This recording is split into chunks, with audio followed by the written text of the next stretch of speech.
Hello and welcome back. My name is Glenn Keller, and in this demonstration, we have been building up a Teamcenter environment inside of our Deployment Center 2512 version.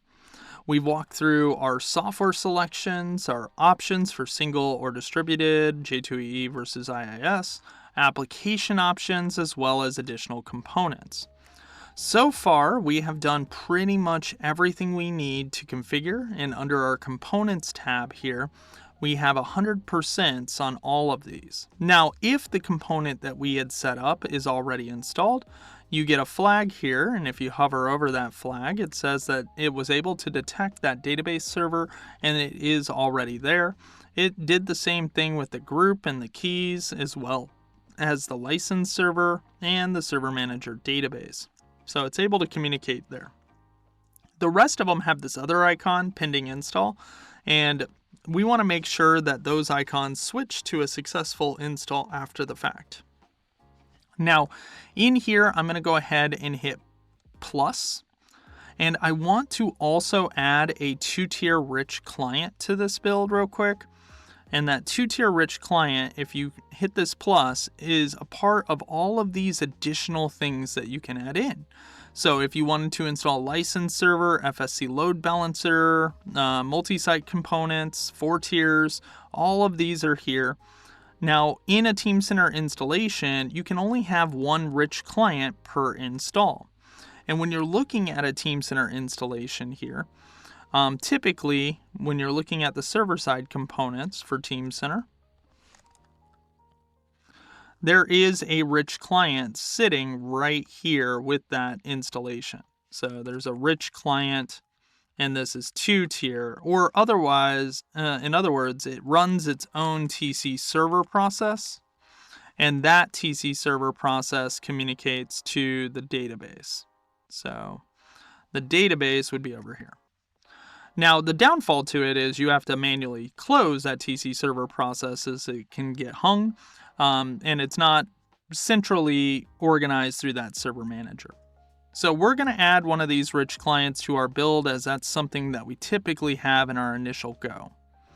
If I come down, there is a rich client 2-tier right here. I'm going to check it, and then I'm going to say update selected components. In the updated selected components, you will see that this will get created, and in the selected components outline, it'll get added to that list. So if I scroll down and up, you'll see that it's right here. Now, it did inherit all of its values from other places. So in this case, I want it to be a part of this install, so it's going to be installed on the machine name here. Mass client deployments are so that you can deploy 4-tier clients out to other users or configurations to other users. In this case, I'm not going to be doing that. I want it right here. The installation directory is set here, and then your runtime temporary folder is where you're going to temporarily be storing files while it's doing something. You can say C, temp, transient volume, but I typically leave it blank on the 2-tier and let it pick up on its own. Is it a single server? Absolutely. It's on the same server as the corporate server, and the Teamcenter environment name is Teamcenter 2-tier training. So that's going to be my environment. I can add 2-tier to the tags, so I could select it in future goes, but I'm just going to leave it there. This will be the drop down in the interface when we go to select it. Now down below, I had unselected the product configurator, so I'm going to deselect them here. And then down below that, we have the license level for our portal viewer in case we're visualizing in the rich client. Now, I do have the enable online help option here for the first time, and if I come up to my browser and go to that location, I would probably want them to have the Active Workspace fundamentals for this, or the Teamcenter rich client fundamentals. So I can do a search in the help for rich client, and this will just be titles.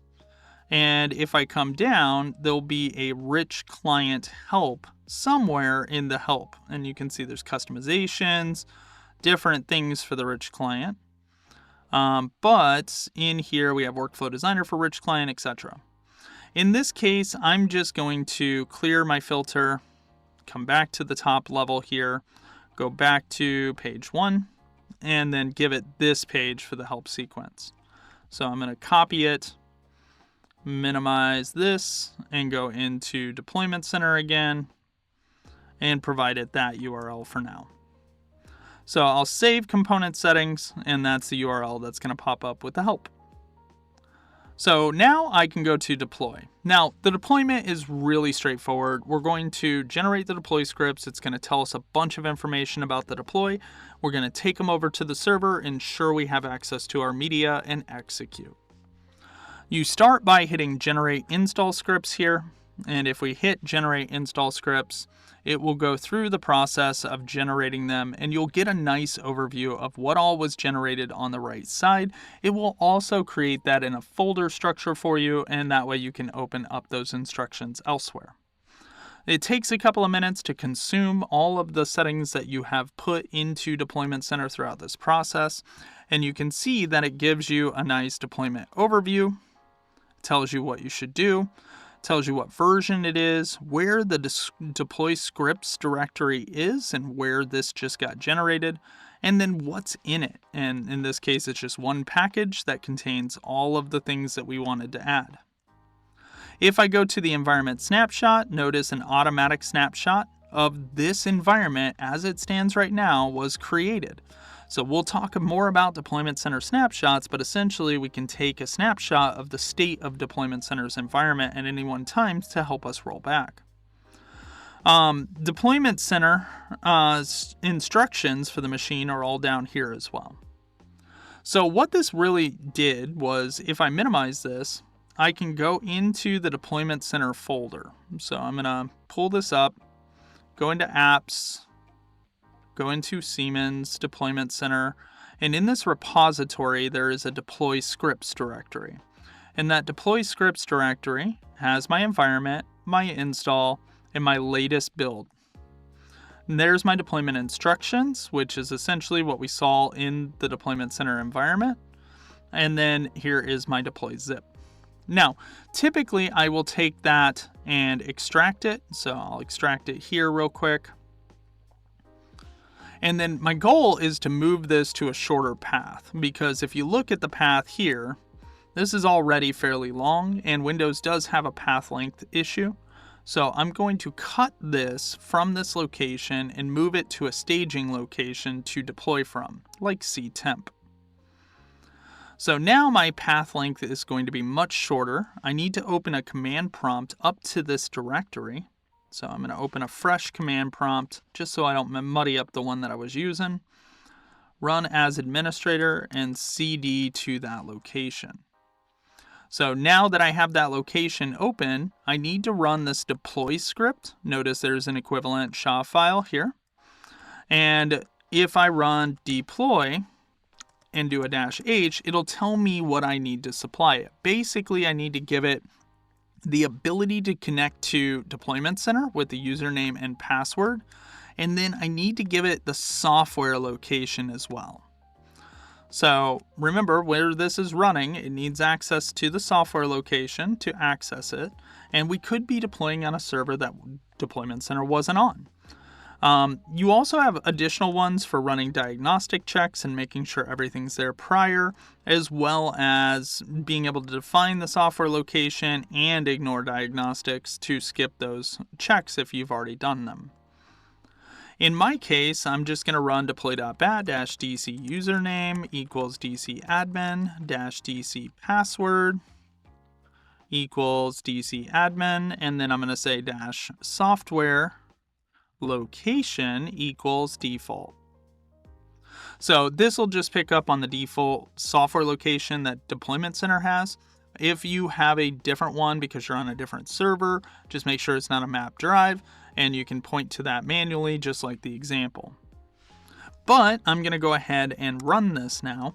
And what this will do is, first of all, as long as everything is correct, which it was not, it will go up and pick up on the deployment, and it will run for hour and a half, depending, to update everything. In this case, it's yelling about Java.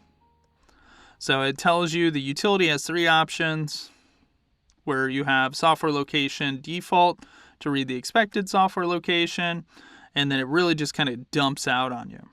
So what I'm assuming has gone wrong here is if I say set J, the Java home is set to the correct values.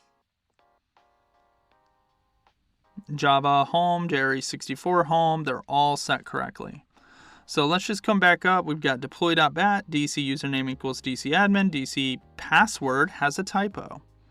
So in this case, it was a fairly easy little fix. We need an extra S and then hit enter. And as long as all that's correct, it should go into the deploy, which it is currently doing. So this deployment will start by validating the connection to Deployment Center and making sure that the host name is correct, the Java version is correct, and so on and so forth. And then it's going to move on into actually performing that update. What's cool is you can go into the apps directory, Siemens subfolder, and notice that Teamcenter 2512 is already here. If I go in there, it's already created my TC data, TC root, and volumes directories. And it's really just making its way through populating Teamcenter. So again, this will roughly take, depending on your server, anywhere between 30 minutes to an hour and a half to 2 hours. It really varies depending on what you are running on. It will hang. There will be certain components that it'll stay on for a very long time. As long as the task has not ended or failed, it is still running. And I do recommend checking on your task manager during the process, going into performance and seeing if it's still actively doing things. Don't close it preemptively, as you'll get yourself in a hole. But if it does error, you can typically correct the error and generate a new package and just begin to install again. It will pick up where it left off, check on things, and then not redo those if those things were already done. So we've got 565 steps in this deploy process where it's running, and let's hope and see if we get any errors, but let's hope for a clean, successful installation and see what we get after the fact. Until that time, we'll be right back. All right, we are back, and the deployment did take a while, but it was successful. So this deployment was all the way through the 500s, did everything without an error, and then you can see it's actually got an action for us. So we need to change this preference to set the microservice framework endpoint, see the preference description for more. And then we need to add configurator as one of the TC installed service preferences. So I'm going to go ahead and take a snip of that.